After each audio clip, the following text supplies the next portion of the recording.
Βρισκόμαστε στην περιοχή του Ήρης και ετοιμάζουμε τη νέα μας εγκατάσταση. Οι προκλήσεις είναι το μέγεθος του τοίχου βασικά. Ξεκινάμε με αντίξωες συνθήκες. Κοίτα τώρα, αυτός είναι ένας ειδικός Σούπερμαν. Είναι από την προηγούμενη φωτοσύναξη. Εδώ αυτό ένα νι, το οποίο θα μπει. Κράτησε το και εσύ με το ένα χέρι. Εκεί είστε οκ, δηλαδή. Νομίζω είμαστε καλά.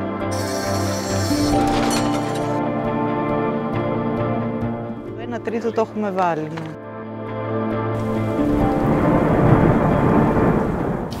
Μας έχει πιάσει μια μπόρα και μας έχει σταματήσει τη δουλειά εννοείται.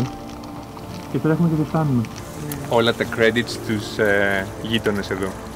Μας έχουν φέρει ομπρέλες, καρέκλες. Αδιάβροχο.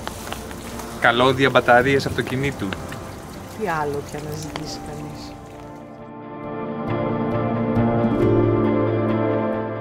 Σήμερα είναι η μέρα που πρέπει να ανάψει η εγκατάσταση, γιατί 8:30 ώρα θα έρθει κόσμος και από τη γειτονιά για να το δει. Και με την ευκαιρία του αποφασίσαν και αυτοί να κάνουν κάποιες δουλειές στην αυλή, στον κήπο. Α, ναι, έλα να δεις. Έχουμε 2 νέες στιχογραφίες.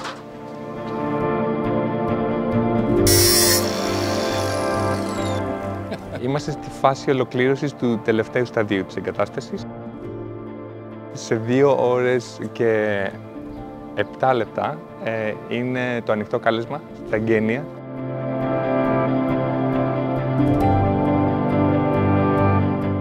Οι κάτοικοι είναι ήδη εδώ και περιμένουν στις βεράντες τους. Λοιπόν, σηκώνω τα 1. Πάμε τα 2.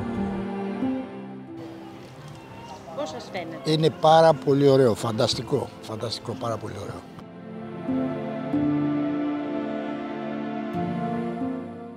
Τώρα, αν μπορέσετε και μας κάνετε και καμιά επέκταση πιο καλό θα είναι.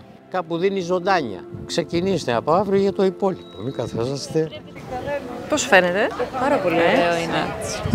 Με το που φώτισε, άλλαξε.